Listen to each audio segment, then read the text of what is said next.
Voy a compartir pantalla.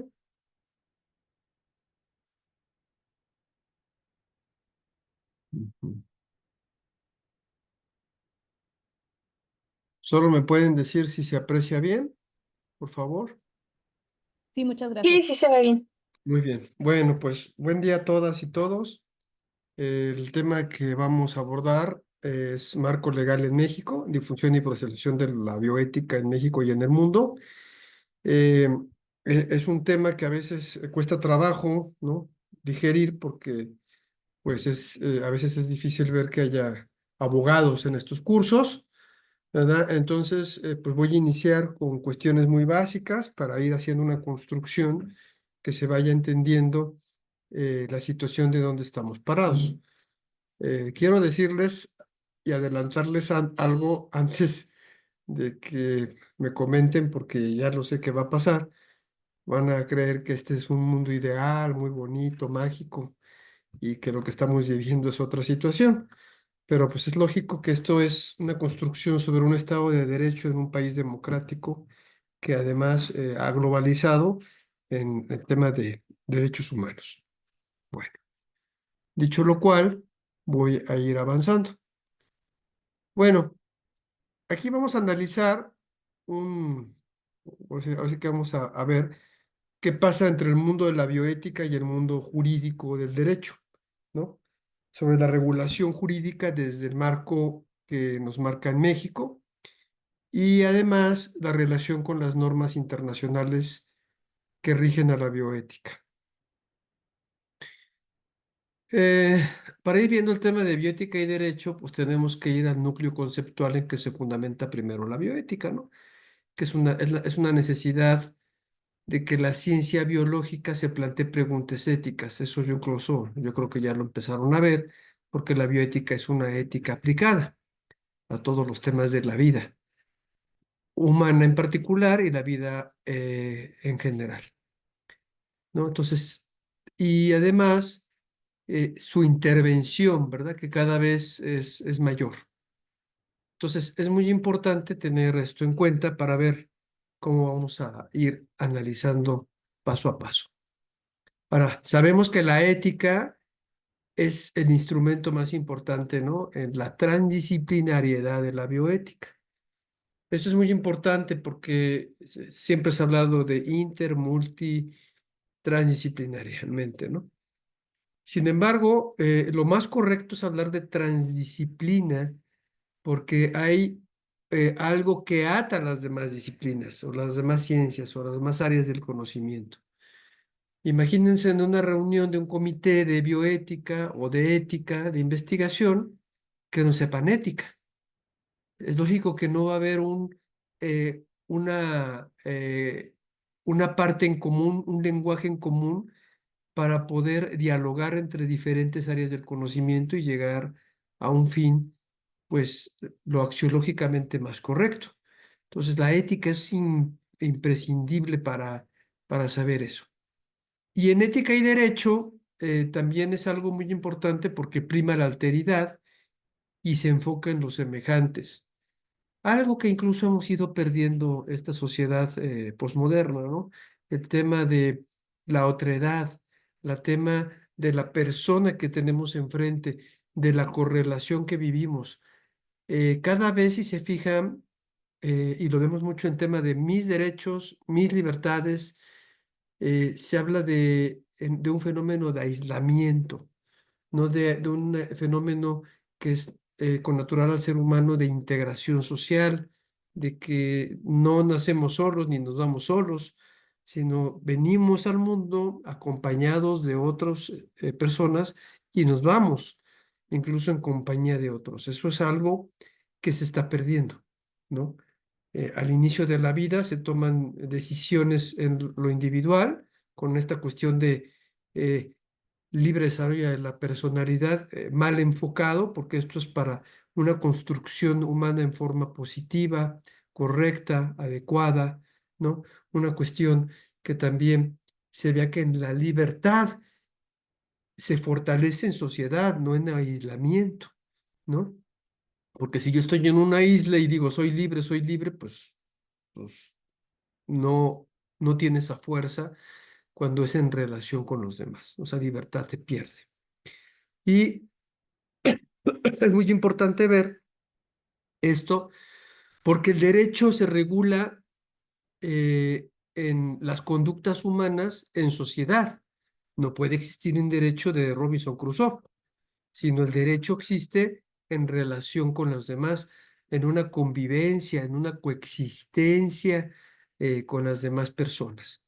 Entonces, es muy importante ver que entonces está la alteridad. En ética se habla mucho de la intersubjetividad, de esa interrelación que tenemos y donde tenemos que convivir, ¿no? Entonces, eso es muy importante tener en cuenta porque desgraciadamente ahora todo se enfoca en cuestiones de ausencia, se habla mucho de la autonomía, pero ya se dieron cuenta que eso está creando pues grandes problemas. Incluso no sé si han visto ustedes que hay bibliotecas humanas. ¿Que esto qué quiere decir? Que hay lugares, en lugar de que vayas a ver un libro, vas a buscar una persona para platicar, ¿no? O incluso se están creando, como en Japón y algunos países nórdicos también se está viendo, y en Gran Bretaña, el Ministerio de la Soledad, el abandono de las personas mayores incluso, ¿no? Esto incluso lo vimos con el tema de COVID, donde los que empezaron a sufrir más y a tener problemas, pues eran en los asilos que ahí dejaban abandonados a los adultos mayores. Entonces, esto quiero que lo tengan muy presente. Bueno, el derecho ya como ley, o sea, como una norma escrita que se llama derecho positivo, que quiere decir que es escrita por el ser humano, ¿verdad? Y puesta en una ley, en una norma para la convivencia, tiene como principio la ordenación racional de las conductas humanas, ¿no? Dar a cada uno lo suyo o su derecho y establecer las reglas para una buena convivencia humana y buscar pues el bien común, ¿no? Eso sería algo muy importante que tengamos en cuenta, ¿no? Para la toma de decisiones en esa regulación se deben establecer los valores y reglas para una adecuada transformación y adecuación normativa. Esto también se ha perdido, ¿no? Porque a veces vemos que el valor vida, ¿verdad?, se ha difuminado con otros derechos que les está dando prioridad o más importancia, como es, por ejemplo, la privacidad, ¿no? Entonces, o nuevos derechos que muchas veces inventan, ¿no? Y van diluyendo esos derechos fundantes. A veces, fíjense, cuando hablamos de derechos humanos, perdemos el norte de su primer instrumento fundante, que ahí nos habla de 30 derechos humanos, que es la Declaración Universal de Derechos Humanos. Y ese instrumento, que fue el de los primeros de la época de la modernidad, después de la Segunda Guerra Mundial y de los efectos de las atrocidades que vivimos, así como en áreas de las ciencias de la salud, de la medicina, surgieron instrumentos también por esas grandes aberraciones que vivimos, como es el Código de Nuremberg, ¿verdad? E incluso la Declaración de Helsinki se fue actualizando, aunque se habla mucho que se desprende principalmente desde el juramento hipocrático, ¿no? Entonces, eso es muy importante, ¿no? Tener esos valores, esas reglas para la buena convivencia, para que se van creando incluso muchas veces no de cuestiones, em, podemos decir, de acuerdos sociales, ¿no? Porque si bien es cierto, es una parte importante para el acto democrático, también lo tenemos que ver que muchas instituciones jurídicas, sociales, democráticas, se vean creando desde la parte ontológica, antropológica del ser humano, de sus necesidades básicas, ¿verdad? La familia, por ejemplo, es una situación de una cuestión incluso ontológica del ser humano, ¿no? Donde inicia su proceso de vida en ese pequeño núcleo. Y ya en la ciudadanía, pues ya es un núcleo más familiar, e incluso ustedes si se fijan, esos documentos fundantes nos hablan de la familia humana, ¿no? Y eso es tenerlo muy presente, pues para realmente llevar una adecuada transformación y una adecuada normativa. Claro, ahora lo que estamos viendo, y se los comenté al principio, lo que empiezan a ver de que, bueno, pues yo no lo veo tan así, ¿no? Yo veo más intereses de grupos o intereses económicos o intereses de consumismo, que es lo que está transformando muchas veces la cuestión jurídica. ¿Verdad? Pero pues es algo que tenemos que reconstruir porque muchas veces tuvimos mala formación.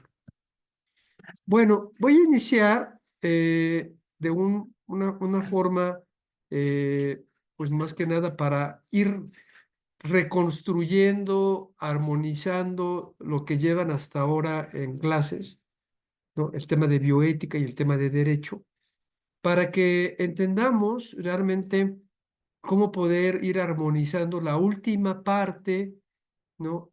De una buena formación para un bioeticista, ¿no? Porque muchas veces piensan que el tema de la bioética es realmente algo muy sencillo y de leer un librito, y yo me doy cuenta cuando bueno, yo soy ahorita coordinador de la Academia de Bioética de una institución, y me doy cuenta que muchos profesores ya veteranos, ¿verdad? eh, pues iniciaron ser profesores de bioética pues con algunos libros o con algunas bases sin ser algo profesional, sin ser algo de formación. Muchas veces lo veían como de relleno o se los daban incluso a ya gente mayor para que creen que por la experiencia que tiene pues ya saben bioética. Pero no, la bioética, por lo que han visto en este recorrido, se tiene que tener una formación, algo importante, ¿no? Tienes que saber parte de ciencia, tienes que saber parte de antropología filosófica y también tienes que saber una parte de derecho, porque ahora el gran problema que estamos viviendo de la bioética y que pasa a la biojurídica, ¿verdad? O muchas veces se habla del bioderecho, es de que las normas están mal construidas, pierden lógica, pierden sentido, pierden racionalidad e incluso pierden valores. Entonces, es muy importante retomar un poquito y ir aterrizando hacia dónde tenemos que conducirnos con esos valores que no se deben de, pues, difuminar o de minusvalorar. Bueno, muy bien, vamos a ver. Eh, lo primero que nada, y recordando que la bioética, su centro que une, ¿verdad? Todas las áreas, pues es la ética, ¿verdad? Y la ética, así como el derecho, parten de un mismo principio, de una misma base, de un núcleo, podemos decir, el núcleo duro de donde surge, ¿verdad? Y en ese sentido, es la sindéresis. Sindéresis, que es esa chispa divina donde emana esa conciencia, donde tenemos que establecer, hacer el bien, ¿no? Y evitar el mal. Eso es, en síntesis, la sindéresis, que buscan la ética y el derecho. Por su parte, en las ciencias de la medicina, ¿verdad?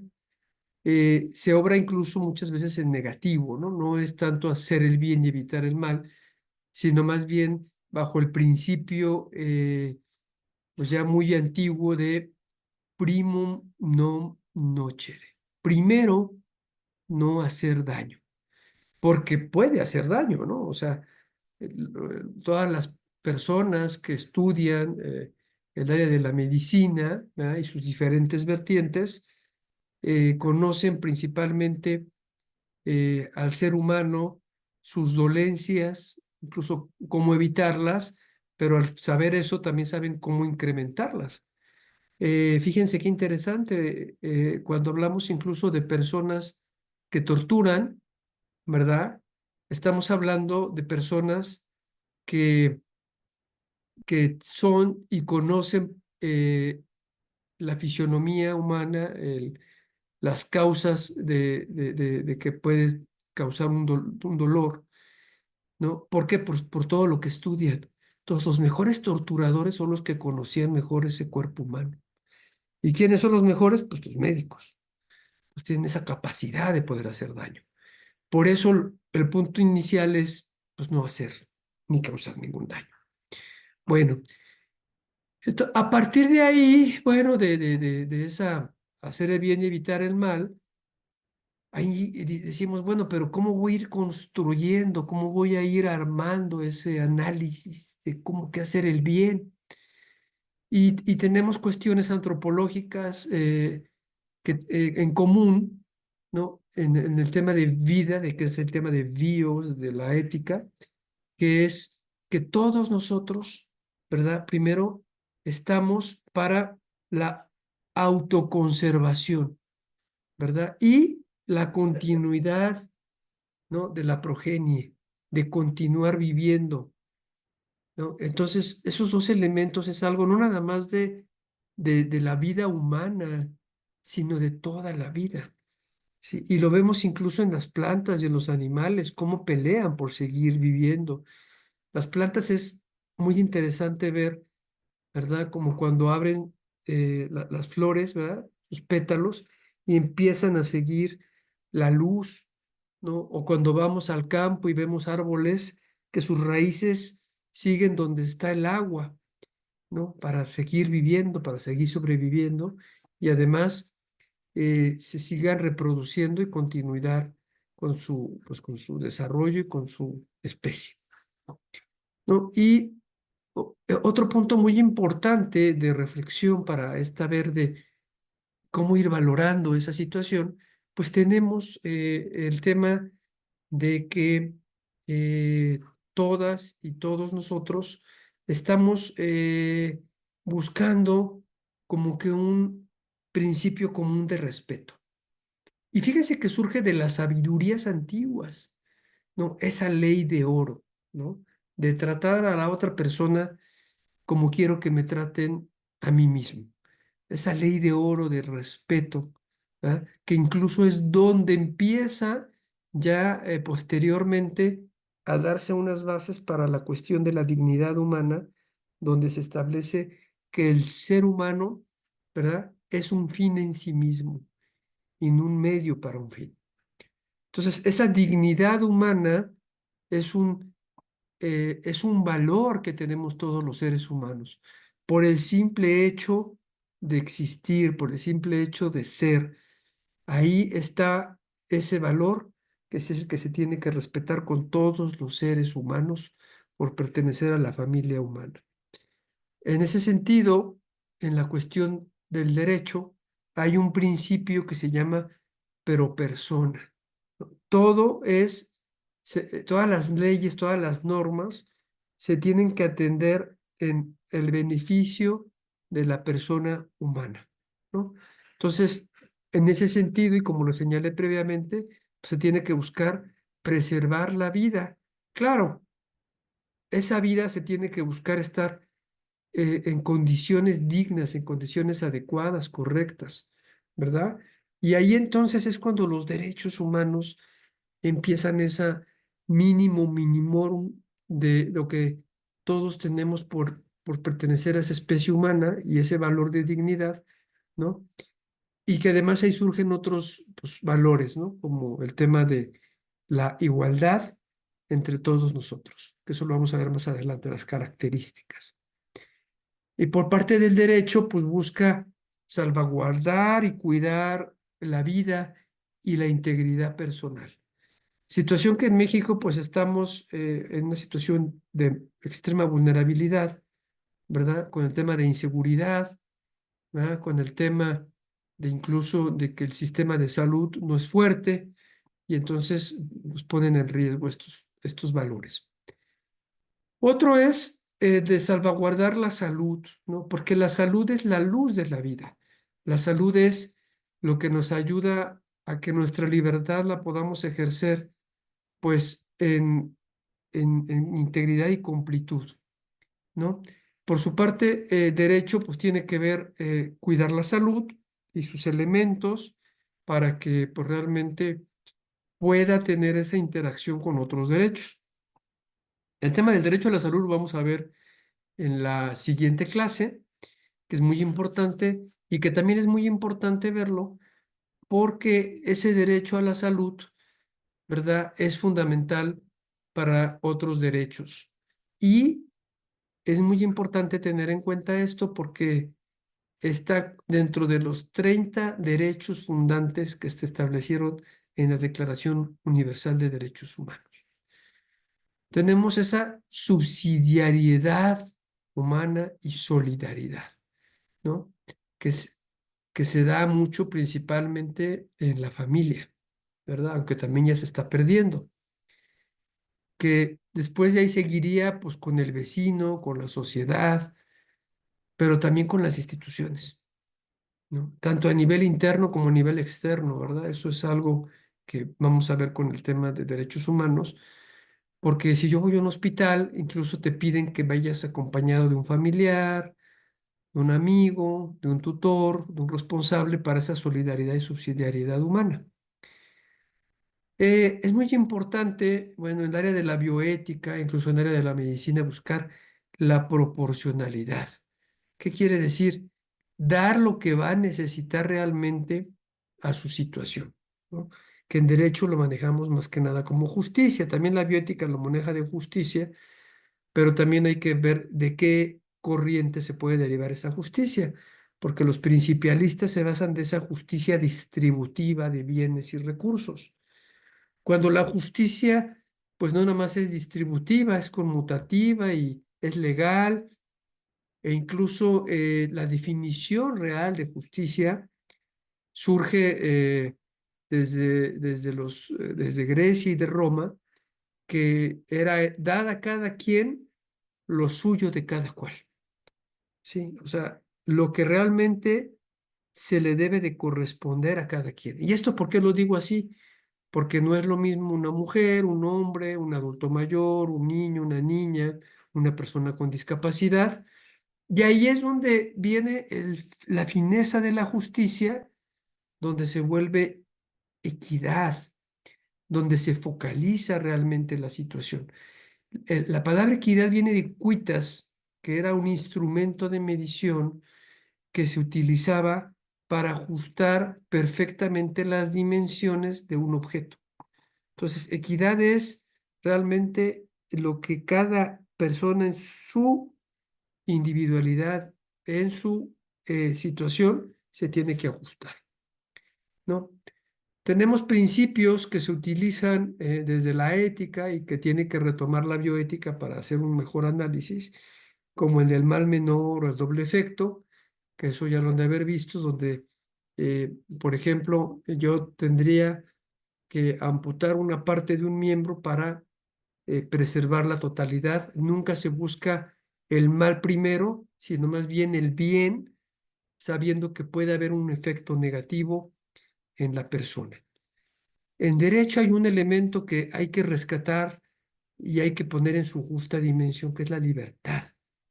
La libertad humana que siempre para que vaya realmente con su contenido sustancial, tiene que ir atado de otro que se llama responsabilidad, ¿no? Que yo con mis acciones tengo que asumir esa responsabilidad de todo lo que voy realizando, voy haciendo.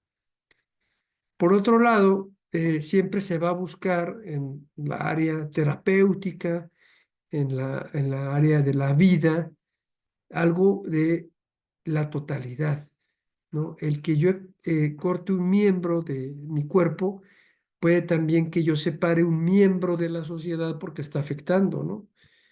Y eso es en relación de buscar una beneficencia tanto personal, corporal, orgánica o social. Por otro lado, tenemos el tema de la igualdad y no discriminación, que surge de esa dignidad humana, de ese valor inherente de la persona, donde tenemos que ver que todos valemos lo mismo, ¿no? Por ese valor. Y entonces no podemos discriminar. Discriminar es distinguir de forma irracional, distinguir de una forma que pierde el sentido de esa diferenciación que se le va a dar, porque también hay que ver que hay distinciones que no discriminan, sino que focalizan, como darle prioridad, por ejemplo, o una atención más focalizada a una niña o un niño, a diferencia de un adulto.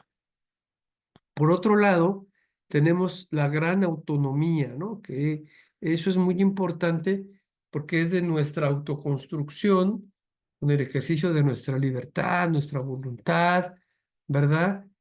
Nuestra percepción del entorno, de la realidad, del camino que vamos a seguir para buscar un bien personal y social, ¿verdad? Y podamos tomarlo realmente en plenitud. Pero esa autonomía ahora se está viendo más que nada en el plano relacional con el otro, con los otros, ¿no? Y eso es muy importante y se ve mucho en la cuestión jurídica, ¿verdad? Para el tema del consentimiento libre e informado, ¿verdad? Y tomar decisiones mejores, tanto propias como comunes, ¿verdad? Porque pues también hay ahí el tema de los tutores, ¿verdad? Con las personas que tienen mermada su capacidad o que no la tienen en plenitud. Bueno, dicho lo cual, pues voy a ir avanzando. Espero que este recorrido que hice, pues ate bien lo que ustedes han ido desarrollando a través de su curso. Sí, gracias. Así es, gracias. Sí, bueno. Vamos a ver entonces dónde estamos parados en México con la cuestión normativa, hablando de una jerarquía. Y esto ahorita lo estamos viviendo mucho y lo vemos en las redes sociales. Y a veces no entendemos a la perfección porque pues, pues no sabemos realmente cómo está la realidad jurídica de la que estamos viviendo. Fíjense qué interesante ver esto porque esto pues nos hace ver, por ejemplo, qué está pasando, ¿no? Con el tema de el Poder Judicial, principalmente el Poder Judicial Federal. Y esto es porque nosotros tenemos aquí tenemos la pirámide kelseniana, que Kelsen fue uno de los que estructuró realmente cómo tendría que ser la funcionalidad de un Estado de Derecho perfectamente armónico, correcto y adecuado en un país democrático. Surge desde Occidente, principalmente nosotros tenemos en México y casi la mayoría de Occidente una formación, ¿verdad? Romano-germánica. ¿Qué quiere decir? Que surge en el derecho romano y después se va teniendo una segunda construcción en Alemania, ¿verdad? Y de ahí de Alemania empieza a permear en todo el mundo. Y bueno, en Francia se habla de la codificación, incluso con Napoleón se empiezan a crear los códigos. Pero entonces, ¿cómo podemos ver esa jerarquía? Y esa jerarquía surge desde la Constitución, lo que constituye un Estado, que incluso recoge valores sociales. Eso es muy importante porque a veces estamos desestimando nuestra cuestión cultural, nuestra identidad, ¿verdad? Y queremos incluso traer fenómenos jurídicos de otros países sin tener esa reflexión previa de que nosotros tenemos una identidad muy diferente, por ejemplo, a los anglosajones, ¿verdad?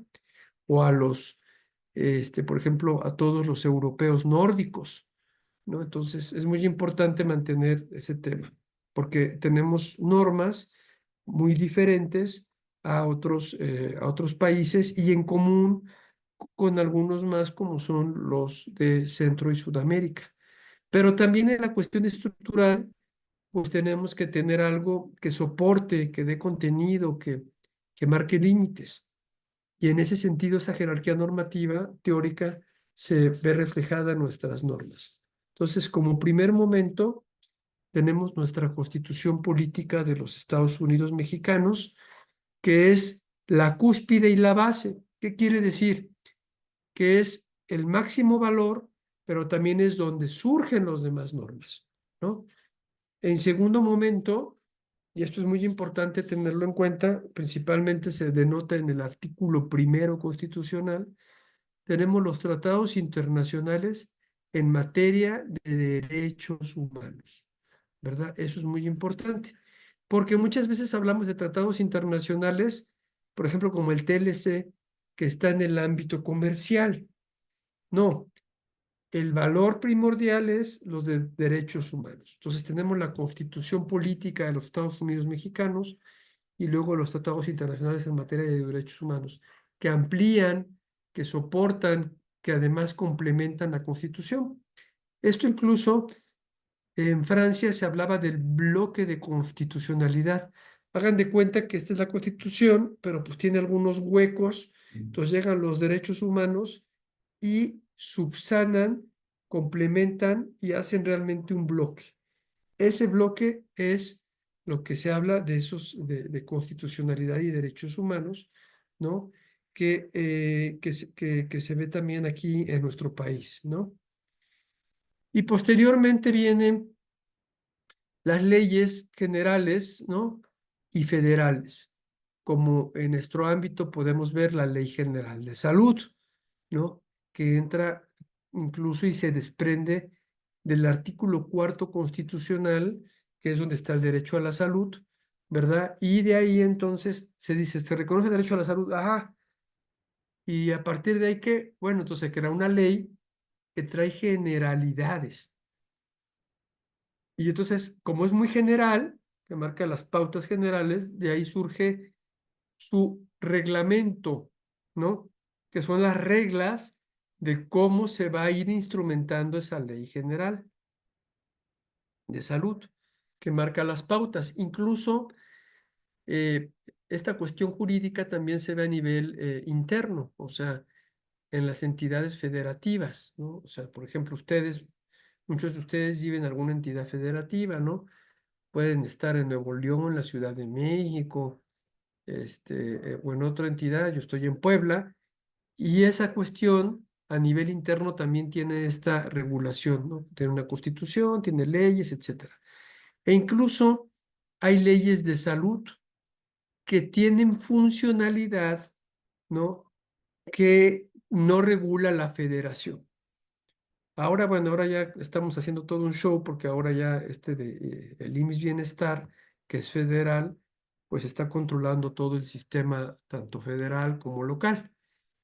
Entonces, tienen esa cuestión de reglamentación, ¿sí? Surgen incluso reglamentos por cada situación en particular que va dividiendo la ley, ¿verdad? De atención médica, por ejemplo. Bueno, y como último, y esto es muy importante verlo, porque muchas veces en el área médica, le dan mayor valor a una norma oficial mexicana. Sin embargo, la norma oficial mexicana es la de menos valor, ¿sí? Claro está, una norma oficial mexicana tiene pues realmente el valor de ser una norma operativa, técnica, de un área específica de conocimiento o un área técnica de conocimiento. Incluso si ustedes se fijan, las normas oficiales mexicanas del sector salud, ¿verdad? O de otro sector, vienen, por ejemplo, SSA 321, ¿no? Que, es que se desprenden de la autoridad federal, que es la Secretaría de Salud, donde realmente se va creando la regulación, se va armonizando, ¿verdad? Con la cuestión de algo técnico, donde incluso hace convocatorias para llamar a los expertos para crear una norma o para adecuarla o para transformarla. Las normas oficiales mexicanas incluso tienen vigencia de 4 años para poder ver si se actualizan, o si se sigue manteniendo igual, ¿no? Si el estado del arte de esa técnica sigue siendo vigente con esa norma o no. Entonces es muy importante, por eso de que dicen que van a eliminar normas oficiales mexicanas, pues es algo muy malo porque de ahí surgen incluso toda la parte protocolaria de alguna arte o ciencia técnicamente que se realiza en alguna situación. Y cuando vienen con los números es porque se desprende su creación de una área de la subsecretaría de salud, ¿no? Puede ser una subsecretaría o puede ser también como la COFEPRIS, por la cuestión de lo que se va a abordar. Entonces, eso más o menos es como está estructurado toda la cuestión jurídica dentro de las normas positivas puestas, escritas por el hombre. Así funciona. Ahora, regresando al tema del Poder Judicial Federal, pues el Poder Judicial Federal es quien interpreta las normas constitucionales y de derechos humanos que están en la misma Constitución, porque ya los tratados internacionales en materia de derechos humanos, dependiendo de dónde vengan, por ejemplo, nosotros pertenecemos al bloque americano. El bloque americano es muy importante, sí, porque es donde tenemos más identidad. Ahí está el bloque africano y el bloque europeo y el asiático, que es el más deficiente o el más carente por su identidad cultural, pero pertenecemos al bloque americano. Tenemos la Convención Americana de Derechos Humanos, que sería el segundo instrumento de más valía después de la Constitución. También tenemos dos mundos, ¿no? El universal y el regional. El universal es el de la ONU, que ese es para todos los países, y el regional, pues es la OEA, donde está este tratado, esta Convención Americana de Derechos Humanos, y donde incluso tiene dos áreas que hacen su cumplimiento muy importante.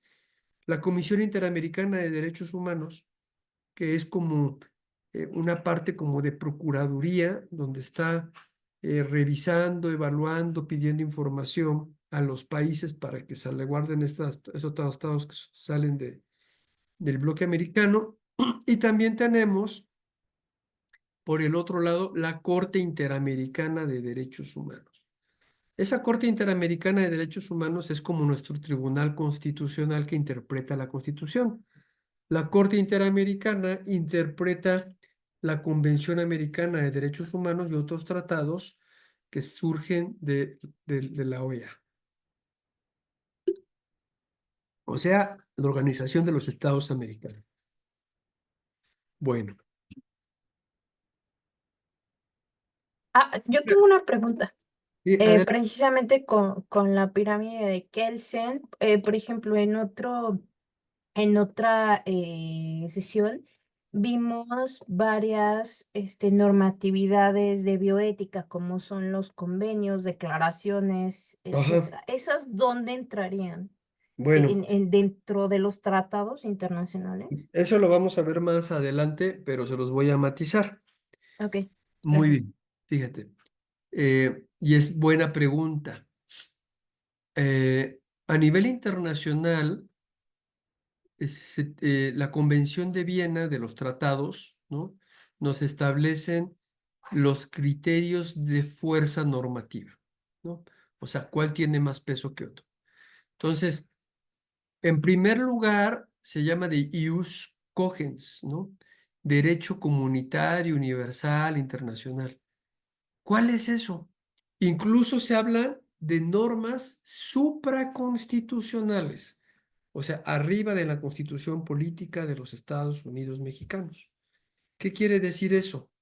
Eh, por ejemplo, el derecho a la vida es un ius cogens, eso es un derecho que tiene que ser reconocido incluso arriba de toda la Constitución.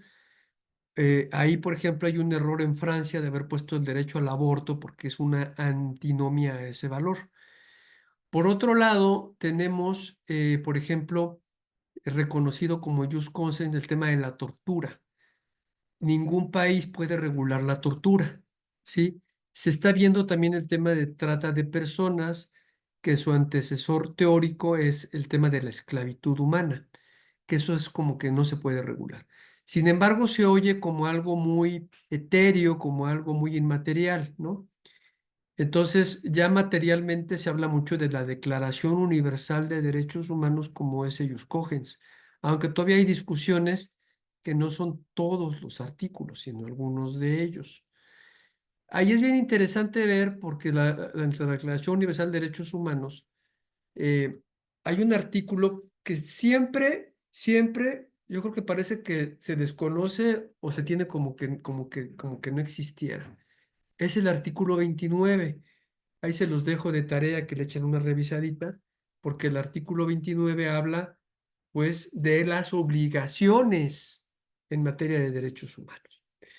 Bueno, ¿cuál es el segundo nivel? Y eso lo dice el artículo primero constitucional, para hablando desde México. Dice que la vigencia es la Constitución y los tratados internacionales en materia de derechos humanos, ¿no? Que el Estado mexicano sea parte. Bueno, la Convención de Viena nos habla de eh, 4 denominaciones, ¿no? Que es un tratado, fíjense, porque no es lo mismo que es una declaración. ¿Cuáles son? Tratados, convenciones, pactos y protocolos. Por ejemplo, cuando sale la Declaración Universal de Derechos Humanos, se dice que, bueno, ya la gente más mayor recuerda que los derechos humanos antes del 2011 eran como de caricatura. Nadie citaba la Declaración Universal, nadie hablaba de los derechos humanos con esa fuerza. Y se habla de una cuestión declarativa, ¿no? Y de declarar, pues es como de buena voluntad, ¿no? Es como ir a misa, si quieres voy, si no quieres no voy. Así se tomaban en cuenta, entonces pues no les hacían caso o no decían que no era derecho porque era un documento que no había quien lo obligara a cumplir, ¿no? Aunque hay un principio universal que se llama pacta sunt servanda, que el que pacta está obligado a llevarlo a cabo. Sin embargo, en la Declaración Universal era un procedimiento donde se firma, se vota, se acuerda, estamos a favor y todo, y lo tenemos. Entonces se dieron cuenta de eso y dijeron, no, pues ¿cómo debemos hacer para que sea obligatorio, para que lo sigan? Entonces, de la Declaración Universal surgen 2 pactos. El Pacto Internacional de Derechos Civiles y Políticos, donde está incluso el derecho a la vida, la integridad personal, y el Pacto Internacional de Derechos Económicos, Sociales y Culturales. O sea, se divide la Declaración Universal de los 30 derechos entre los civiles y políticos y derechos sociales, económicos, culturales, y ya en los 70s se va integrando los ambientales. Y entonces su denominación, si lo han escuchado, son PIDESC o DESCA. DESCA. Porque acuérdense que vivimos en el mundo de las abreviaturas y a veces no sabemos ni de qué estamos hablando. Entonces, en esos DESCA, de hecho, está incluso el derecho a la salud, que eso lo vamos a ver en la siguiente sesión y vamos a ir pues matizando. Bueno, eh, entonces es un pacto que en la misma Convención de Viena te dice hay 2 momentos, uno interno y uno externo. El interno es cuando yo como país, ¿verdad? Eh, internamente digo, sí somos parte, sí lo firmamos y sí lo ratificamos a través de la embajada o del ministerio, ¿verdad? Y que pasa incluso por el Senado de la República para la ratificación. Previo a esa ratificación a nivel externo, ¿verdad? Se ve el tema de que todos los países firmantes, ¿verdad? Hacen ese procedimiento de la Convención de Viena que votan, firman, lo mandan a su país y luego que lo ratifican lo vuelven a regresar a firmar y entonces hacen un acto obligatorio, tanto interno como externo. Entonces, ese tratado internacional, ¿verdad? Entonces ya tiene una vinculación de nuestro derecho interno, ¿sí? En ese sentido es muy importante tomar en cuenta porque realmente la situación es que ponen organismos de vigilancia, ¿no? En este sentido, pues está la ONU está su comité, está su presidencia, está su secretaría, y entonces piden informes, ¿no? Dice la ONU, te dice, oye, te informo que me digas si cumpliste de esto. Este año incluso se dio el examen periódico universal de México, donde tiene que cumplir esos dos pactos de forma general, y entonces se evalúa cómo está y se mandan recomendaciones. A ver, ¿qué hiciste con esto? ¿Qué hiciste con el otro? ¿Qué cumpliste? Etcétera. Es a nivel universal. A nivel regional, ¿verdad? Que también, como les dije al principio, esa Convención de Viena dice los 4 denominaciones: pacto, protocolo, convención o tratado. Entonces está, el que tiene más mayor es la Convención Americana de Derechos Humanos, que también tuvo ese procedimiento y ese seguimiento, y aquí la Comisión Interamericana y la Corte Interamericana son los que hacen garantes que esos tratados se cumplan cuando ya lo hayas ratificado. Bueno, en ese sentido, entonces, eso es hard law, que es derecho duro, derecho que se cumple con el tratado internacional. En el segundo párrafo de la Constitución habla de las normas, y ahí hablamos de jus cogens, derecho suave. Ahí la primera instancia de este derecho suave son las declaraciones, que además muchas de las que ustedes vieron en temas de bioética están en la UNESCO, que es la de genoma humano, la de bioética, etcétera, que vamos a ver más adelante. Entonces, ese es el último valor donde si quiere el país, lo hace o no lo hace. O incluso se sigue como un estándar, ¿no? De decir que voy a hacerlo. Lo que ha pasado en México muchas veces es que en razón de esos documentos jurídicos, ¿verdad? Realmente se, eh, se pueden hacer reformas legales. El tema de la de genoma humano, se hizo reformas a la Ley General de Salud para darle una solidez jurídica más fuerte dentro de su derecho interno y su cumplimiento. Bueno, entonces eso es muy importante tenerlo en cuenta, ¿no? Y hay otras formas, otros documentos jurídicos, pues que no tienen tanto ese valor, sino más bien de donde se desprenden de las áreas de conocimiento, como por ejemplo la de Helsinki, que incluso muchas veces ahí la Organización Mundial de la Salud, como un organismo de la ONU en los temas de salud, hace que se vinculen. Ahora se están creando otras normas, como el Código Sanitario Internacional, que se sube como un nivel de tratado, ¿sí? Pero eso es más o menos como está regulado. Y hay otros que tienen mucho menos valor, como por ejemplo son las recomendaciones, los informes de los expertos, como lo que acaba de pasar con los comentarios o los lineamientos que marca el de la ONU, se llama el relator ¿cómo se llama? De magistrados y jueces para que sean independientes, ¿no? Que juzgó mucho incluso el presidente y los senadores. Ay, después de este recorrido, no sé si ya quedó claro. Sí, sí, sí, no, muchas gracias. Sí, Sí, bueno, entonces, totalmente.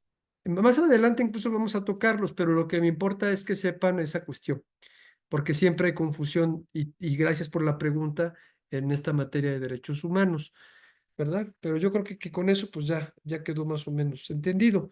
Si surjan algunas otras dudas, bueno, en la marcha podemos irlas develando. Gracias. Entonces, a partir de ahí, entonces, ¿qué son los derechos humanos, no?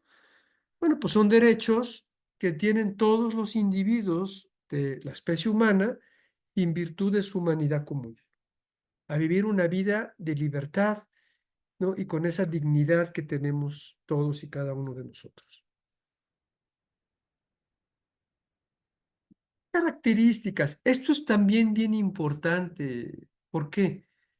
Porque luego escuchamos un montón de barbaridades con derechos humanos que no son derechos humanos. Y ahorita voy a hacer una matiz. Primera característica de los derechos humanos es que sean universales. O sea, que pertenecen a todas las personas humanas por su dignidad común. Este, porque, porque realmente todos tenemos ese valor inherente de la persona humana y en razón de eso, ¿verdad?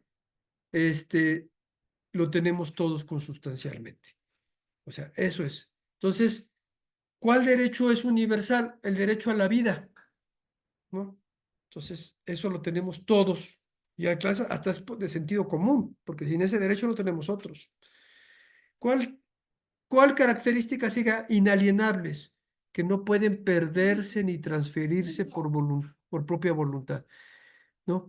O sea, que yo no los puedo ceder, porque incluso ahí podríamos entrar con el tema de la esclavitud, con el tema de que yo me estoy subordinando a alguien más.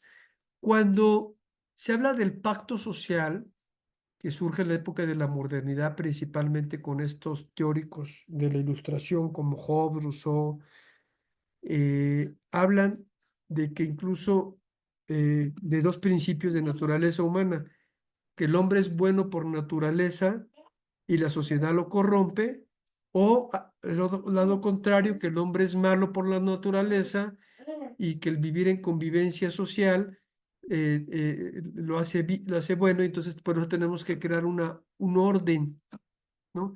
Ese es el tema del Estado de Derecho, o como llamó Hobbes, el famoso Leviatán, donde el Leviatán es ese monstruo que es Estado, donde yo cedo parte de mi libertad, es el contrato social, ¿sí? Para que me regule ese monstruo que se llama Estado, ¿verdad? ¿No? Y pueda vivir en convivencia y en armonía. O sea, me limita, ¿no? Me marca límites a esa libertad mal entendida, ¿no? Porque es el tema de la responsabilidad. Entonces, todos entregamos eso y creamos reglas, ¿no? Pero hay unos derechos, ¿no? Que no se entregan al Estado, ¿no? Porque son nuestros. Esos son los derechos humanos, los que no se pueden transferir, son nuestros, son propios. Entonces, esa es su segunda característica. La tercera y la cuarta, que se vuelven y se atan mutuamente, es que son indivisibles, que no se pueden dividir, e interdependientes, que tienen dependencia recíproca unos con otros. Es el tema de la transversalidad de los derechos humanos. Por ejemplo, yo tengo mi derecho a la salud, pero para que yo tenga ese derecho a la salud necesito tener derecho al agua, derecho al medio ambiente adecuado, derecho al trabajo y el derecho, ¿verdad? Entonces se integra, si no, no puedo cumplir esa salud, el derecho a la alimentación. Entonces, por eso son indivisibles e interdependientes. Aquí entonces vemos que no cualquiera es derecho.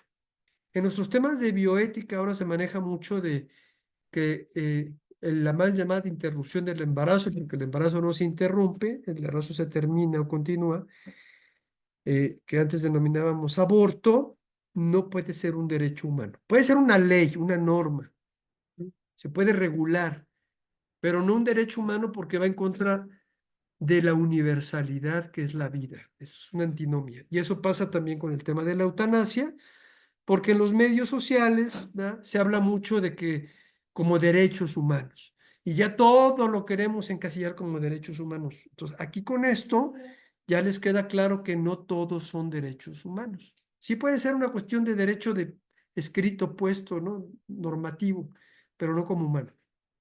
Entonces, esto es algo muy importante para que quede claro. Sí quedó claro, ¿verdad? Eh, nada más, parafraseándolo, no puede ser derecho humano porque va en contra del derecho de la vida.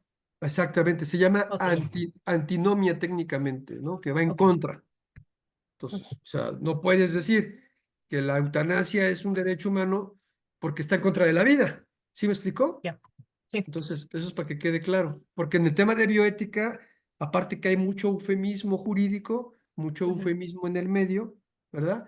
También hay muchas contradicciones que no se analizan si no tenemos estas características. Pero es muy importante tenerlo presente para saber Ujú. hacer esa división. Ok, gracias. Sí, de nada.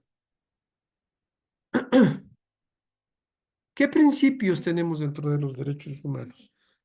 Tenemos el de la igualdad, ¿no? Que todos valemos igual por esa común dignidad y entonces no nos pueden discriminar. O sea, todos tenemos acceso a la educación, ¿no? Ok, ¿no? Entonces no nos pueden hacer a un lado. Oigan, pero ¿qué vamos a hacer? Porque en la aula que está en el tercer piso no hay acceso para nuestro compañero Juanito, que usa silla de ruedas o tiene una discapacidad motora, ¿verdad? Que usa muletas y no puede subir, ¿verdad? Entonces es muy importante que veamos, ¿verdad? Cómo puede acceder. Entonces, ahí viene un tema importante, porque también esto es muy importante que te quede claro, porque hay mucha confusión con el tema de la inclusión. Se ha desnaturalizado el tema de la inclusión. La inclusión surge de las personas con discapacidad, que puedan tener esa accesibilidad a esos derechos. Entonces, ¿qué tenemos que hacer para que Juanito, que tiene esta discapacidad, tenga esa igualdad, esa inclusión, una acción afirmativa? ¿Qué quiere decir? Que yo ponga rampas, que yo ponga un elevador o que la clase sea en la planta baja y pueda tener accesibilidad, ¿no? Entonces pueda tener esa integración. En personas con discapacidad se dice nadie atrás, ¿no? Lo que los africanos hablan de su wawonga, ¿no? De que todos juntos, ¿no? De que todos tenemos que llegar pues, realmente al mismo sitio, porque eso es incluso una cuestión buena para todos, común.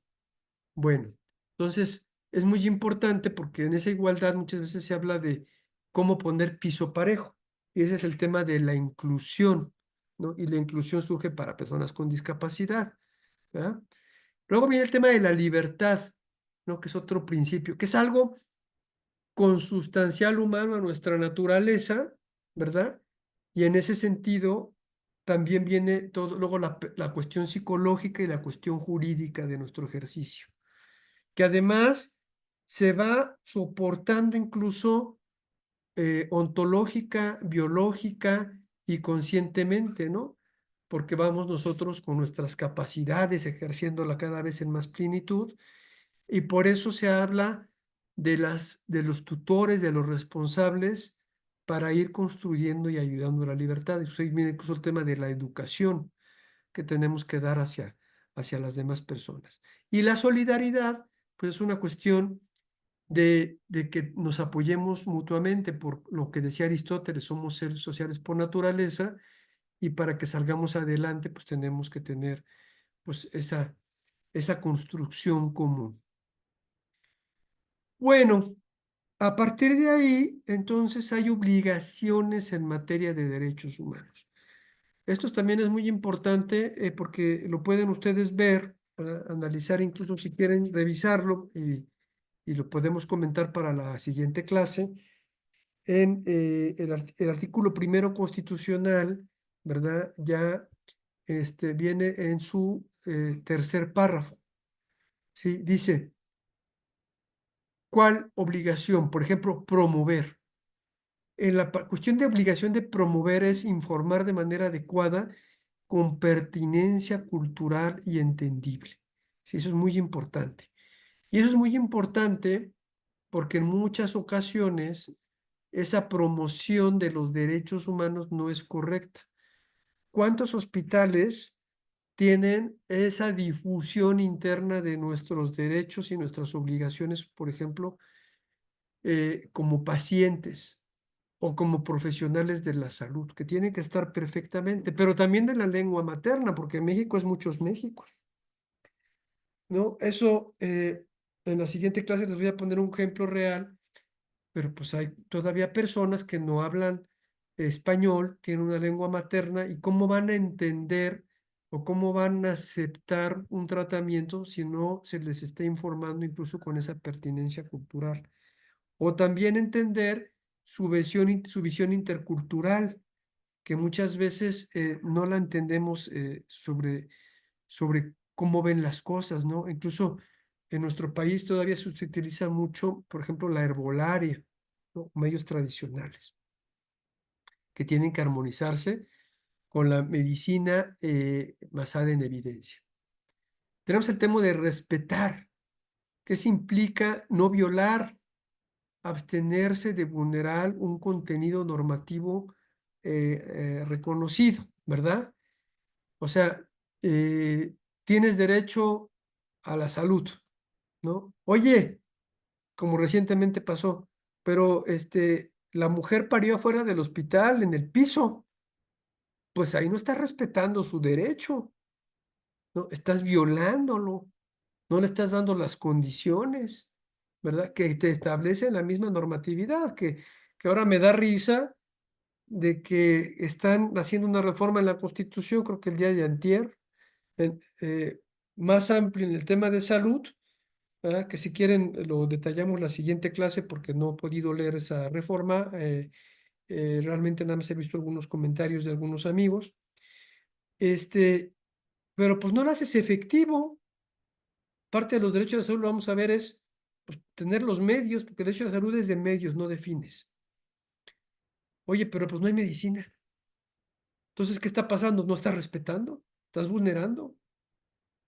El siguiente es proteger, que es adoptar medidas para velar que no se prive a la persona al acceso a las instituciones de salud de forma adecuada, ¿verdad? Como estamos hablando de esta mujer que paría en el piso, ¿verdad? O cuando vemos muchas veces en los hospitales que las personas no tienen ni camillas o que construyen ahí en bancas o están en sillas, en el piso. Bueno, pues no se está protegiendo porque no se están adoptando medidas para velar que no se prive a la persona al acceso a esa institución de salud de forma adecuada. Recuérdense lo que vimos tristemente sobre la niña que falleció por el tema del elevador que no funcionaba. O hemos visto cómo trasladan a las personas, ¿verdad? Pues haciendo malabares en las escaleras porque los elevadores no sirven o no tienen camillas y he visto cómo incluso trasladan a las personas en los carritos esos que usan para las tiendas comerciales. Pues eso no es algo de proteger porque no son las medidas adecuadas, ¿verdad? Los medicamentos correctos, ¿no? Ahora ya estamos regresando como a la época de mi abuelita, donde decía que la aspirina era de la cintura para arriba y el Alka-Seltzer para la cintura para abajo, ahora para todos paracetamol. Y el tema de garantizar, que es el deber de respetar como la obligación de hacer, ¿sí? O sea, que me garantices oye, con esta receta me estás garantizando que me voy a curar o que me voy a atender, ¿verdad? ¿Me estás dando realmente lo correcto, lo adecuado, lo que garantiza mi salud? Entonces, eso es muy importante porque es algo que se está pues, realmente difuminando. Aquí vamos a hacer un recorrido rápido, un poquito de lo que ya platicamos, nada más para retomarlo desde la Constitución.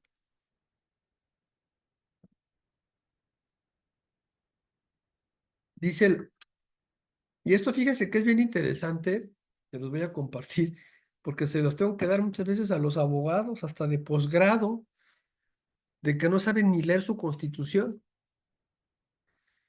El artículo, el capítulo primero de la Constitución dice de los derechos humanos y sus garantías. O sea, ahí están los derechos humanos que son inherentes y que se deben de garantizar, que se deben de hacer efectivos, eficientes, y se tienen que cumplir. ¿Va? Entonces tenemos el artículo primero, ¿no? Dice, en los Estados Unidos mexicanos, todas las personas gozarán de los derechos humanos reconocidos, no dados, no otorgados. O sea, nos reconocen porque los tenemos in situ. En la Constitución y en los tratados internacionales, ahí está lo que comentaba, en los que el Estado mexicano sea parte, así como de las garantías para su protección, o sea, que me garantices que yo lo tenga, cuyo ejercicio no podrá restringirse ni suspenderse, salvo en los casos y bajo las condiciones que esta Constitución establece. O sea, algo que se ha hablado mucho es el tema del arraigo, ¿no? ¿No? Y dicen, el arraigo está en la Constitución, pero va en contra de los derechos humanos. Entonces, como están en segundo rango, se sigue manteniendo el arraigo porque está en nuestra Constitución, ¿sí? Entonces, eso es un debate que se ha dado mucho. Y lo vemos mucho con el tema de eso de la prisión preventiva oficiosa es contra de los derechos humanos. Porque además, aquí lo importante, ya hubo una sentencia de la Corte Interamericana que se haga las adecuaciones, que incluso el tema de la oficiosidad sea realmente justificada, ¿no? No nada más sea ahí porque es así como en automático, ¿no? Entonces, ahí ya vimos lo que les señalé previamente, ¿no? Los tratados. ¿Cuáles son los tratados? Retomando, pactos, tratados, convenciones y protocolos. ¿Qué más?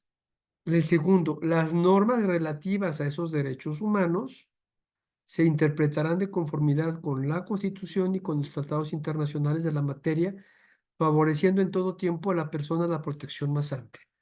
Aquí viene el principio pro persona que señalé previamente, que la norma se tiene que aplicar que beneficia a la persona humana. O sea, ¿cuál es lo que más lo beneficia?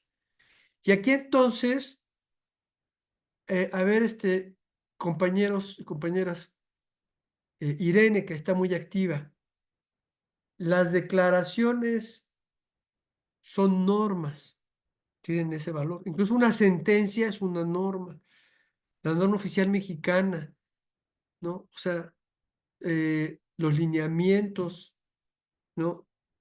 O sea, todo es norma, ahí toda la regulación. Entonces, podemos aplicar una norma oficial mexicana con más fuerza que una ley general, sí y solo sí protege más a la persona. Entonces, el tema de la pirámide, que el seniana que les manejé, aquí con los derechos humanos ya no es una pirámide, sino una red. Una red que el tema que lo que beneficie más a la persona va a jalar.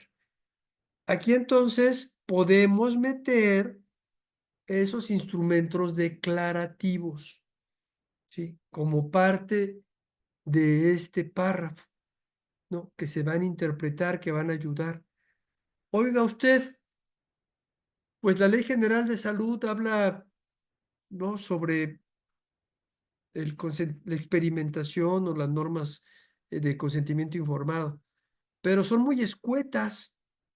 Pero fíjese que la declaración de bioética que firmó México, porque también la firma, pero no con las mismas reglas, ¿no?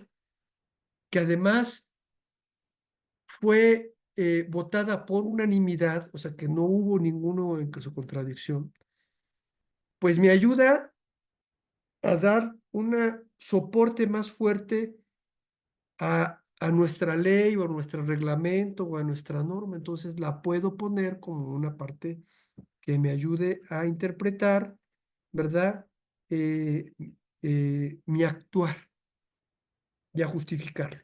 Entonces, ahí es donde podemos irlo introduciendo, esas normas, ¿no? Bueno, el siguiente párrafo, aquí es ya lo importante. Todas las autoridades, o sea, aquí nadie queda fuera. En el ámbito de sus competencias, ¿no?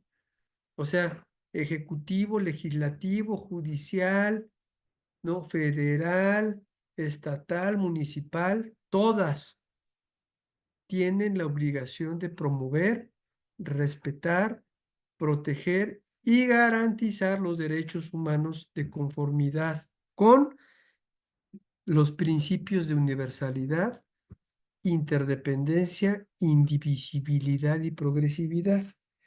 Aquí viene uno que es el de progresividad. La progresividad daba, cada vez se avanza más y nunca se pueden regresar. Aquí hay un fenómeno que es que esos derechos se tienen que ir ampliando, todos los derechos en materia de derechos humanos. En consecuencia, el Estado, ¿sí? Deberá prevenir, investigar, sancionar y reparar esas violaciones a los derechos humanos en los términos que establezca la ley. Entonces, cuando se se violentaron esos derechos, entonces hay una forma de que se sancionen. Primero tengo que prevenir. ¿Cómo se previenen? O sea, ¿qué tiene que hacer el Estado? A veces las leyes pues son ambiguas, son grises, no son claras, o no hay actualización, o realmente no hay eh, una norma que nos pueda decir qué hacer con el tema de la obesidad. Entonces se crean programas, se crean políticas, ¿no? Para prevenir, ¿no? Entonces, eso es muy importante. Todos los temas de seguridad, cuando que se habla ahora de todo el tema de la eh, tecnología, ¿no? Que empiezan a crear políticas, información, ¿no? Incluso muchas veces nos están diciendo hasta estas, ciberpolicía, nos manda comunicados y nos hacen virales para decir qué hacer con el WhatsApp, ¿no? ¿Cómo lo puedes ir controlando o ser más seguro? Oiga usted, pero ya hubo una violación, no encuentro a mi familiar, o golpearon a alguien, o robaron, o algo. Ah, pues hay que investigar qué pasó, ¿no? Y ya que investigaron, se sanciona, ¿no? Y se reparan esas violaciones. Oiga usted, ¿en dónde están esas normas? Bueno, hay varias, ¿no?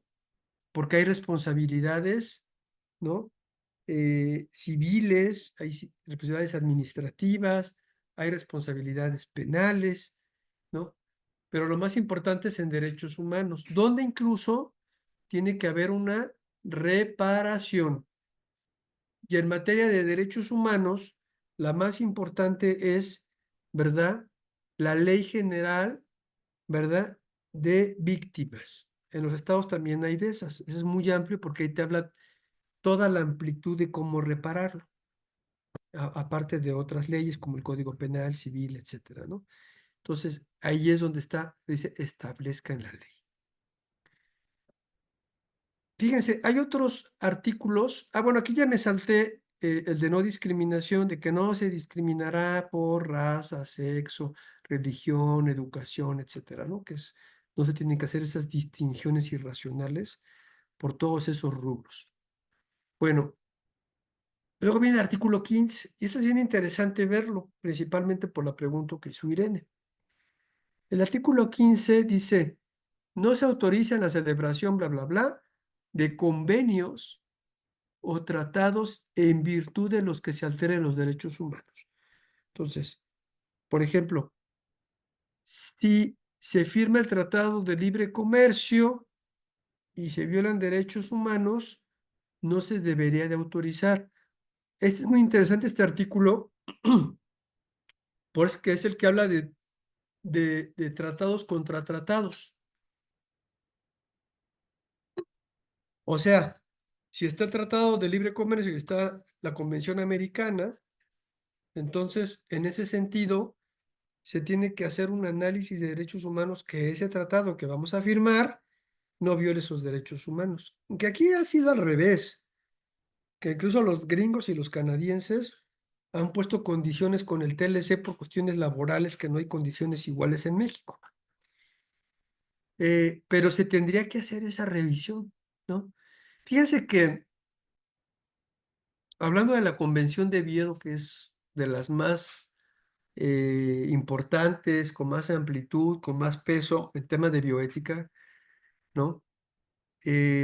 Cuando yo trabajé en la Secretaría de Salud y estaba todavía la Comisión Nacional de Bioética haciendo una labor pues más o menos digna, se pidió que se firmara esa convención, que es europea, pero que estaba abierta a, a otros países que quisieran firmarlo, no del bloque europeo, de cualquiera.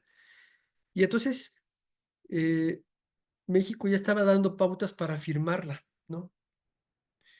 Eh, y me tocó junto con otros expertos hacer el análisis que no fuera en contra de algunos tratados que ya hayamos firmado México, y eso es muy importante con este rubro. Y encontramos ahí, ahorita no recuerdo perfectamente, un artículo que iba contra la Convención de Personas con Discapacidad, entonces íbamos a hacer, si lo firmamos, sí nos comprometemos, pero este artículo pues no podemos hacerlo como está por este tratado internacional, ¿no? En razón de eso, fue muy interesante verlo, porque se hizo ese análisis. Ahora, ya después no se siguió con la continuación de firmar ese tratado por una cuestión económica, ¿no? Y que no, que se tendría que pagar anualmente ser parte de ese tratado, y pues realmente no se llevó a cabo pues, por una cuestión monetaria. Y pues mucho menos en estos momentos, ¿ve? Bueno, de ahí viene el artículo 29. Dice, en los decretos que se expidan, ¿no? Eh, no podrán restringirse ni suspenderse el ejercicio de los derechos a la no discriminación, al reconocimiento de la personalidad jurídica, a la vida, a la integridad personal, a la protección de la familia y a los derechos de la niñez. Este artículo 29 es el que refiere, voy a regresarme al artículo primero, ¿no? Donde nos habla de que eh, se pueden restringir algunos derechos, pero son los que establece la Constitución, dice en el artículo primero. Esos son los que puede suspender. Bueno, los artículos 29 es donde habla de esa suspensión con algún decreto. Por ejemplo, ¿en qué momento se puede suspender derechos? Que además esto no lo hizo este gobierno, lo hizo el de Calderón con la pandemia del H1N1, que sacó un decreto por el tema de suspensión de algunos derechos por el tema de la pandemia. Con la del COVID no se sacó decreto, ¿no? Sino fue así nada más que lo hicieron porque lo quisieron hacer, pero que tenía formas de sacarlo. Incluso eso se tiene que trabajar con las autoridades de salud de más alto rango, como es el Consejo de Salubridad General, donde están todos los secretarios de salud, las academias, el presidente y bla, bla, bla. Se hace el decreto y entonces te restringe tu libertad de movimiento, ¿verdad? Para que salgas a la calle, ¿sí? Pero dentro de esos decretos o de esas cuestiones extremas de urgencia o emergencia, no puede restringir lo que establece el artículo 29. Para nuestro tema en particular, pues es lo que estoy señalando, ¿no? No discriminación, personalidad jurídica, la vida, la integridad personal, la protección de la familia, los derechos de la niñez, ¿no? Son de los más importantes, aunque ahí vienen otros. Entonces, eso es muy importante. El artículo 29 te dice que aun cuando restrinjas, por ejemplo, se puede hacer, como en algunos países están haciendo, el toque de queda por el tema de seguridad. Bueno, se puede restringir esa libertad ambulatoria, pero no se pueden resistir esos derechos que están en el artículo 29. O sea, son los mínimos. Bueno, por su parte, hablando del tema de derechos humanos, está el artículo 133 de la Constitución, que habla sobre esa jerarquía normativa que ya les enseñé en la pirámide kelseniana, ¿no? Que es la Constitución, los tratados, las leyes generales, los reglamentos, las normas oficiales mexicanas. O sea, en ese orden que ahí te lo establece perfectamente. Es muy importante ver eso, porque ese artículo 33 es mucho más antiguo que el artículo primero. Entonces, ya de por sí ahí estaban establecidos, pero muchas veces no se seguían como debería. Ahora, ¿qué hay con los principios de interpretación? ¿Cómo se debe de interpretar esa norma? ¿Cómo se debe interpretar eso? Ya lo vimos, como dice la Constitución, que se tiene que buscar el que beneficie más a la persona humana. Y ahí viene ese principio pro persona, que es el que más beneficia a la persona humana. Y por otro lado, tenemos una interpretación nueva que dice la Corte Interamericana, que es la evolutiva, sobre que los tratados en materia de derechos humanos son instrumentos vivos cuya interpretación tiene que acompañar la evolución de los tiempos y las condiciones de la vida actuales. ¿Esto qué quiere decir? Que, por ejemplo, la Convención Americana de Derechos Humanos habla en el artículo 4.1 que se protegerá la vida desde la concepción. Cuando se creó ese tratado, pues la concepción era de forma natural, ¿verdad? Pero ahora incluso, pues ya está la fertilización humana asistida, que incluso ahora con los temas de la genómica y el diseño genético, pues ha crecido mucho, ¿verdad? Y se está viendo incluso, ¿verdad? Que ya pueden incluso intervenir sobre la vida humana. Entonces, ese tratado se tiene que interpretar principalmente pues con los avances científicos y tecnológicos que nos van develando la realidad, que nos van informando, que nos van creando otras situaciones y que debemos de buscar siempre protegerlo de la mejor manera.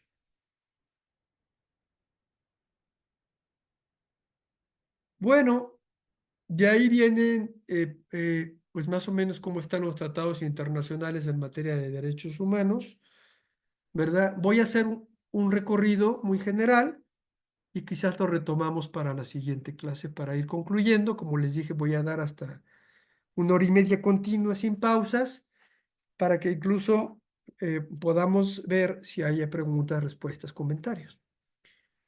A ver, los tratados internacionales en materia de derechos humanos, ¿se acuerdan que les dije que se dividían? Y aquí estamos viendo el tema de los que son universales, o sea, los que se ven en la ONU. Ya le hablé de la Convención de Viena, que incluso viene el derecho de los tratados. ¿Se acuerdan que esta convención estuvo incluso eh, muy en boga por el tema de lo que pasó en Ecuador? No, se violó la Convención de Viena porque los ecuatorianos se metieron a la embajada y entonces se fue a un litigio a nivel internacional, dicho lo cual perdió México. Bueno, de ahí tenemos, y como se los dije previamente, después de la Declaración Universal, se crean dos pactos, que es el Internacional de Derechos Civiles y Políticos y el de Derechos Económicos, Sociales, Culturales, y que después se agregaron los ambientales, que es donde está el derecho a la salud en el artículo 12. La Convención Internacional sobre la Eliminación de todas las formas de discriminación racial y la Convención sobre la Eliminación de todas las formas de discriminación contra la mujer, que se llama CEDAW. La Convención sobre los Derechos del Niño, la Convención contra la Tortura y otros tratos o penas crueles, inhumanos o degradantes, la Convención Internacional sobre la Protección de los Derechos de todos los trabajadores migratorios y de sus familiares, la Convención sobre los Derechos de las Personas con Discapacidad. Aquí vean, ya incluso cambia convención, pacto, ¿no?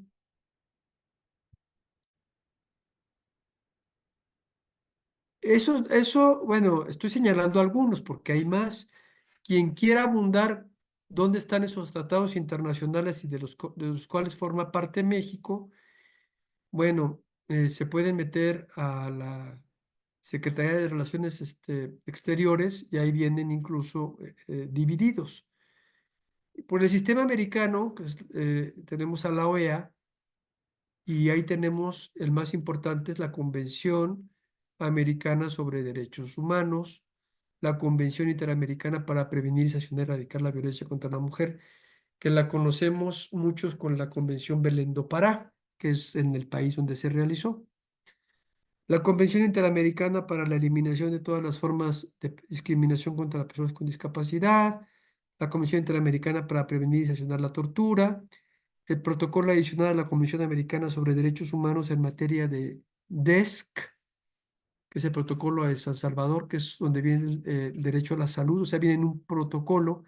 Aquí vienen, ya cambió el denominación, ya no es convención, sino protocolo, porque ese protocolo se desprende de esa convención americana con esos otros derechos sociales. Tenemos el protocolo a la Convención Americana sobre Derechos Humanos relativos a la abolición de la pena de muerte. Este es bien interesante ver para los temas de bioética porque hace como 3 años o 4, creo que fue, no, tiene más porque fue al finales de la época de, ¿cómo se llama? De Peña Nieto, se hablaba mucho de revivir la pena de muerte, ¿no? Y se hablaba principalmente con el tema de los sicarios y de los violadores, temas de delincuencia organizada, en general, algunos que estaban ahí. Y la verdad, cuando leía uno las iniciativas y todos esos proyectos, y con el coraje que estamos viviendo de la desaparición forzada, la tortura, todos estos crímenes que vemos y que ya los estamos normalizando, pues les decían que sí era bueno que se imponiera la pena de muerte a esa gente. Pero viendo nuestro sistema jurisdiccional que tenemos, pues muchas cárceles están con gente pobre, no con realmente delincuentes, ¿no? Incluso, pues, ¿cuántos políticos están dentro, no? O sea, ¿cuántos realmente delincuentes están dentro? Entonces, pudiera haber sido una reforma injusta, pero además sería un acto regresivo, no progresivo, porque nosotros firmamos ya ese protocolo de abolir la pena de muerte. O sea, no la podemos ya revivir. Más bien nosotros ya no podemos actualizarla, que puede entrar a mucha discusión por lo que está pasando. Y luego vienen los documentos ya declarativos, ¿no? Está la Organización de las Naciones Unidas. Bueno, aquí hay uno muy importante que no cité, que no está aquí, ¿no? Pero que es bien importante referirlo, que es la Convención Interamericana de las Personas Adultas, que esa, fíjense, que se hizo en el 2015, ¿no? Fíjense, 2015, 2016, más o menos, ya fue vigente, eh, interamericana, y apenas la ratificó México en el 2023, el año pasado, por enero, febrero. Pero fíjense que lo triste de eso es que es un tratado internacional de mucha importancia esa convención, porque es la protección del adulto mayor, donde los cuidados paliativos ya vienen como un derecho humano y donde lo han ratificado, creo que hasta ahorita nada más 7 países de América Latina, ¿no? Y que tiene pues ya va para 8 años, ¿no? México lo ratificó en el 2023, o sea, ya es derecho interno. No nada más lo firmó, sino lo ratificó. Que yo creo que los legisladores y el presidente no supo ni qué hicieron. Y les voy a decir por qué. Porque eso cambia el parámetro, o sea, eso cambia la garantía de los derechos humanos con los adultos mayores, ¿verdad? Y en ese sentido se tienen que hacer reformas, actualizaciones y políticas públicas en favor de los adultos mayores. Y uno de ellos son los cuidados paliativos. Y si no lo tienen ni los niños, pues mucho menos los adultos mayores, ¿no? Entonces, ahí está incurriendo México en una responsabilidad por no cumplir ese derecho. Y se los recomiendo que lo lean. Bueno, entonces vienen luego los documentos declarativos. Ahí tenemos la Declaración Universal de Derechos Humanos, la del niño, la de los impedidos y los de los retrasados mentales, que son muy viejas. Incluso la denominación retrasado mental, pues ya es muy ambiguo, incluso muy violento. Esa determinación ya no se utiliza, se llaman personas con discapacidad, ¿verdad? Y eso también es importante, cómo ha ido reformulándose a veces muchas situaciones en derechos humanos, porque acuérdense que hablábamos, incluso hasta los códigos civiles hablaban de idiotas y se hablaba de personas, de los que se llamaban minusválidos, ¿no? Entonces, qué tremendo error, porque quiere decir que valían menos. Y después le cambiaron a personas con capacidades diferentes.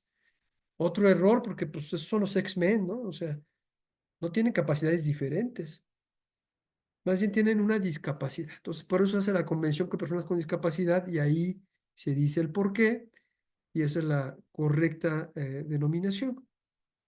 Luego tenemos el sistema regional americano, que es la Declaración Americana de los Derechos y Deberes del Hombre, que son los documentos declarativos. Y luego vienen los de bioética y biojurídica, es la Declaración Universal sobre Bioética y Derechos Humanos del 97, la de Datos Genéticos del 2003, que es de la UNESCO, y sobre genoma y derechos humanos.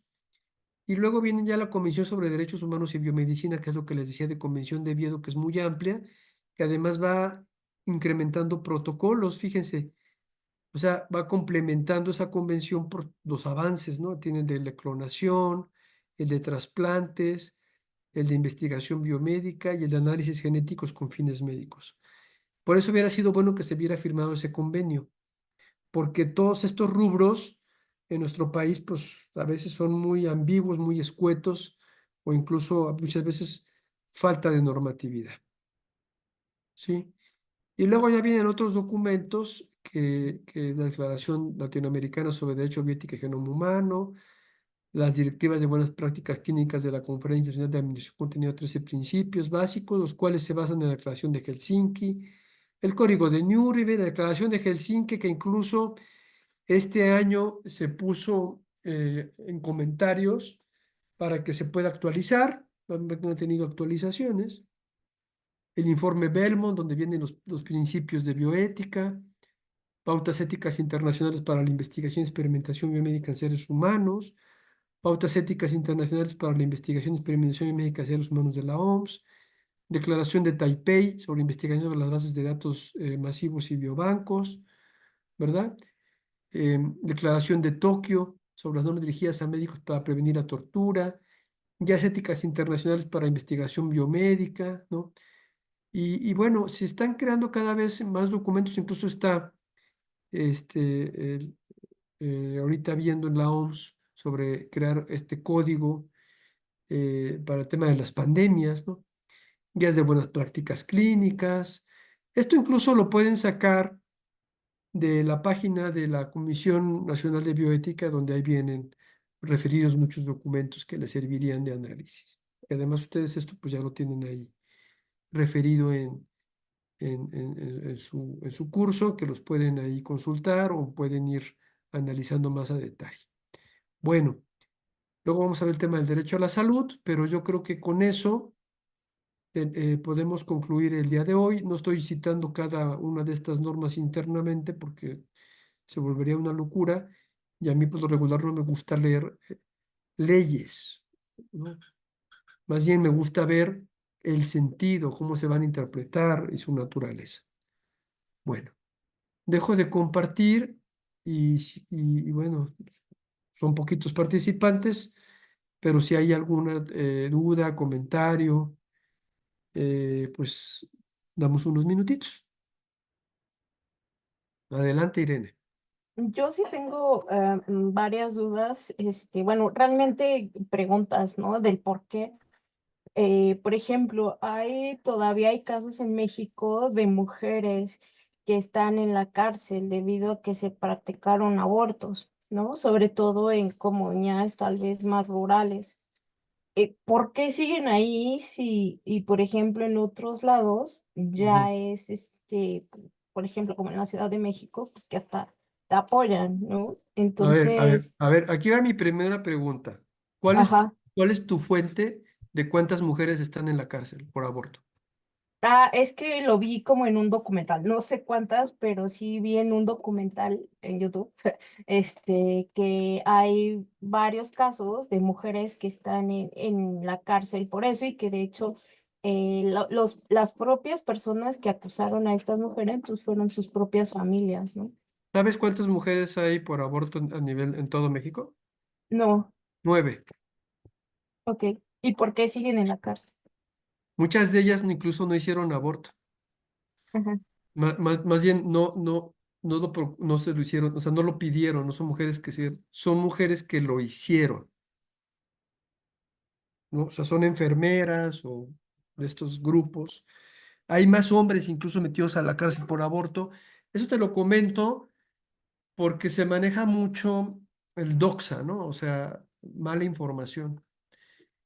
Realmente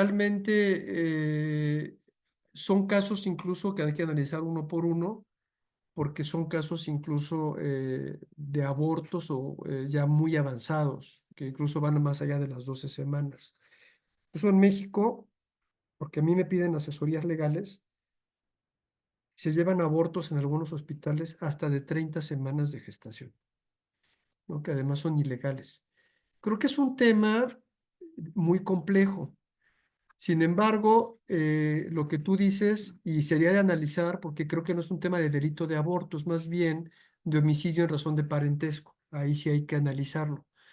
Se tienen que rescatar esos expedientes, pues para no criminalizar a las mujeres. Lo que sí sería muy interesante analizar es los que lo realizaron, ¿no?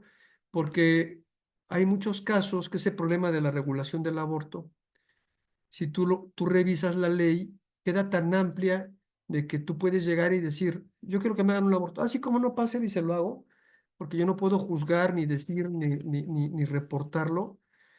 Y entonces, ¿qué pasa con la trata de personas, no? Los lenones que tienen a muchas mujeres cooptadas para el tema de la trata sexual, los llevan a los hospitales y le dicen, tú vas a decir que te quieres hacer aborto. Salen del aborto y la siguen violentando sexualmente, y entonces regresan tiempo después por otro aborto y por otro aborto. Entonces, creo que es un tema tan complejo, tan mal abordado, que divide grupos, que además son muy agresivos y que no se lleva a la objetividad.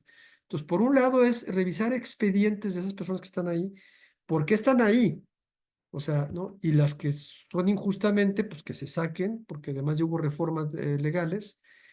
Los que lo hicieron, porque además pueden ser cómplices de este delito, como la trata de personas con fines sexuales, que se sancionen y que se hagan protocolos para evitar la trata de personas, ¿no? Para aquí en Tlaxcala incluso hay un pueblo entero que se dedica a eso y que no han hecho nunca nada, porque es un tema también muy real, ¿no? Entonces, creo que es un tema que tiene que analizar varias aristas conforme a estándares de derechos humanos y quitar ideologías y grupos de presión, porque en muchos hay intereses de por medio.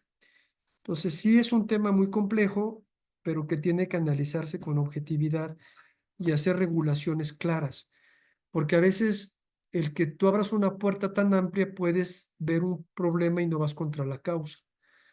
Las violaciones sigue habiendo, los abusos sexuales sigue habiendo y el aborto no lo soluciona. Entonces ahí tenemos que ir en contra de esos delincuentes que no sigan abusando, porque pueden decirle a una joven violentada, incluso intrafamiliarmente, como tú dices de las denuncias, ¿verdad? Y del padrastro, ¿no? Que está violando y que aparte manda a abortar y que regresa a ser víctima. Porque nuestra sociedad últimamente, pues en la cuestión de la sexualidad trae muchos problemas y parafilias. Creo que eso es algo muy importante que se tendría que analizar en completud y fuera de prejuicios y sesgos. Por eso te pregunté tu fuente, porque muchas veces nos manejamos a veces con redes sociales y con fuentes reales. Lo que yo te digo de cuántas gentes están en la cárcel es porque fue de una consulta al sistema de seguridad nacional, donde emitió cuánta gente estaba en la cárcel por aborto. Entonces, realmente son muy pocas y muchas de esas no son porque se procuraron un aborto, sino porque incluso, hay más hombres que mujeres por ese delito.